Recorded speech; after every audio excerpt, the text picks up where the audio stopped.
Welcome to First Chapter Friday, Teen Edition. I'm Dana, a youth services librarian with the Milwaukee Public Library at the Mill Road branch. But today I'm joining you from my house. With that said, you might hear some doggy footsteps in the background. That's just Bagel or Penny Lane. So we know this is a weird time for us all, and our hope is that by offering regular teen programming that we can help make things a bit more normal or at least more enjoyable as you're stuck at home. So, a few questions for you. Do you ever feel like you're not sure what book to read, or that you read the same author or books over and over? Well, let us help you with that with First Chapter Friday.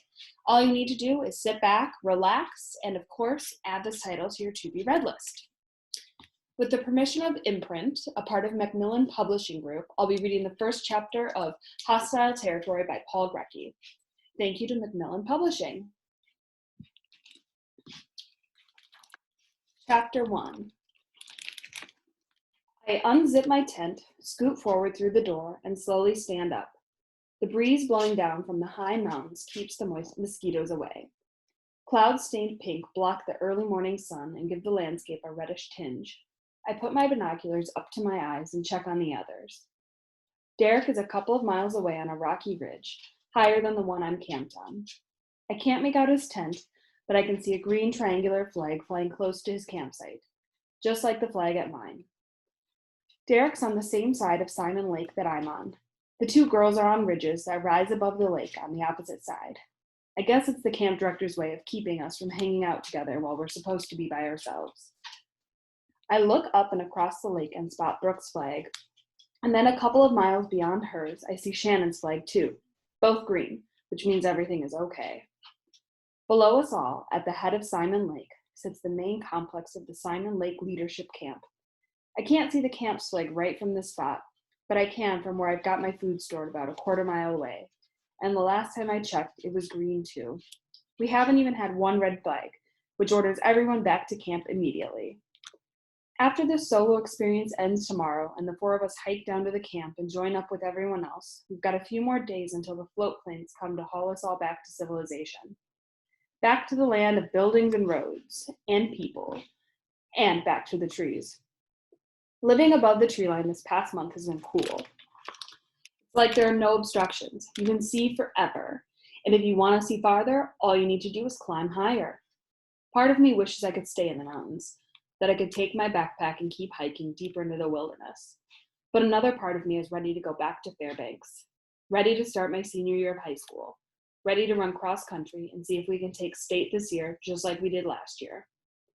My coach was concerned about me missing a month of summer training by doing this Simon Lake Leadership Camp thing, but I've been running up and down steep mountainsides to stay in shape, so I'll be ready for the season. You can't run up the slope right from the camp because it's so rocky and almost vertical, but if you jog down the lakeshore for a mile or so, then you can go up. One of the counselors, Theo, runs college cross country, and I'd been running with him almost every day until it was my turn for a solo experience. Theo's pushed me hard, but I like that because it's the only way to get faster. I set my binoculars down just inside my tent and bounce on my toes a couple of times. I could take off running right now, but part of the solo experience is staying put and seeing what comes up in your head. Instead of filling your time with activities, you're supposed to fill it with silence. Besides clothes, food, and binoculars, I've got a journal to write in, and that's it. So far, I've written Josh Baker, that's my name, on the inside cover, plus a list of things I've been thinking about. Running, how can I get faster and stronger? My parents, how can I keep them from splitting up? Brooke, how can I get to know her better? Control, what do I really have control over? I added that last one because of Theo. Not only does he push me to run faster, he really gets me thinking and challenges me too. As he says, go deeper. On our last run, Theo said, Josh, you can't change other people. You can only change yourself. But I can do things that will make other people change, right? I asked. Someone might change, Theo said. Like your mom might decide to stay with your dad. But that's still her choice. It's an illusion to think you can control her. You can only control your own actions, not what other people do in response to them. Now I'm thinking about control and what Theo said. I mean, I don't really want to control anyone. I just want them to do certain things. Like, I want my parents to stay together. But that doesn't mean I want them to be unhappy. I want them to be happy together. I want them to stay together because they want to stay together. I want Brooke to like me, but I want that to come from her. I don't want her to pretend she likes me. She hasn't been that easy to get to know. Out of everyone in camp, she's probably been the most reclusive. Besides being beautiful, there's something about her that makes me want to get to know her better. What is going on in her head when she's silent? Or when she chooses to sit by herself instead of with the group? What's she thinking about? There's this mystery there that I want to solve. I mean, she lives in the same town that I live in, but I never met her until now. I want to be the fastest cross-country runner in Alaska. I don't want other people to slow down so I can win. I want them to run their best and still beat them. None of those things, like Theo said, are things I control. I can still want them, but all I can control, is what I do and how I do it.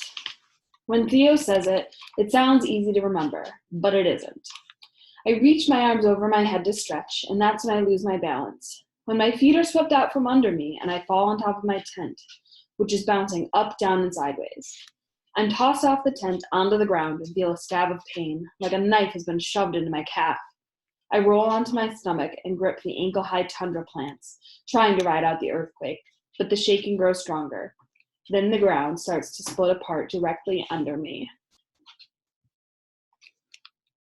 And that was chapter 1 of Hostile Territory. Unfortunately, this title isn't available electronically, but if you enjoyed this first chapter and want to read more, make sure and put it on your County Cap book cart so you can read it once the library is open again.